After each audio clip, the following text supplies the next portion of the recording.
दो चार दिन पहले एक इत्तला आई कि जनाब एक शख्स ने खुदकुशी कर ली है भूख की वजह से या कुछ ऐसे हालात थे। वो कन्फर्म अगर जगह नहीं हुई वो इत्तला, तो एक तजवीज़ मैंने उस फोरम पर दी थी कि ये भी हो सकता है कि लिख कर लगा दिया जाए कि भाई आप जो है वो किसी राशन वाले के पास लिख कर लगा दें कि जिसके पास खाने पीने के लिए कुछ भी ना हो, दुकानदार से इतनी चीज़ें लेके जा सकता है।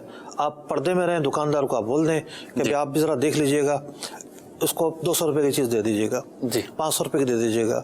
आप किसी मेडिकल स्टोर वाले के पास चले जाएं कि भाई आपके पास कोई दवा लेने आए, लिख कर लगा दें, पैसे ना उसके पास। अच्छा, आज के माहौल में एक चीज़ और ये हो रही है, ऐसा नहीं है कि जनाब कोई उठकर उठाएगी लोग आ जाएंगे, ट्रांसपोर्टेशन रुक गई है ना। तो ऐसा नहीं हो रहा है कि एक बस्ती के लोग दूसरी बस्ती में आ रहे हैं, इस वक्त ऐसा नहीं हो रहा। तो अगर आप लिख कर लगाएंगे तो आसपास के मोहल्ले के लोग ही होंगे। मतलब ये जो आपने मशवरा दिया, मतलब मशवरा बहुत अहम है आपका, और यूं के पर्दा पोशी इसमें बहुत है। दुकानदार जो है वो अपने कस्टमर को बहुत अच्छी तरह जानता है कि मेरे किस कस्टमर की माली हैसियत क्या है।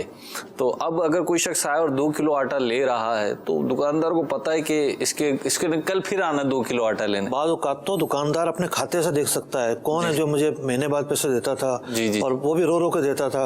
आजकल के हालात में क्या होगा, फिर बाद औकात वो जाती कैफियतों से भी उससे पता होती है लोगों की क्या नौकरी करता है, क्या आजकल सूरत हाल है, क्या नहीं है, और बेतकल्लुफ भी होता है किसी हद तक होता है। तो वो जरूरत की जो चीजें होगा वही उसे प्रोवाइड करेगा, एक्स्ट्रा नहीं देगा। दवाइयां ले रहे हैं अब लोग बेचारे, एक एक दिन की दवाई ले रहे हैं बिलफर्ज, डेली खानी है उससे। अब वो कोर्स है मिसाल के तौर पे बाद बीमारियों के, तो अब वो डेली लेने जा रहे हैं बेचारे, तो उनको दुकानदार पूरे वीक की भी दे सकता है, महीने की, या कोर्स जो है वो करवा सकता है। बहुत अच्छे मशवरे हैं, लेकिन बात वही है, तौफीक अल्लाह ताला हमें अता फरमाए।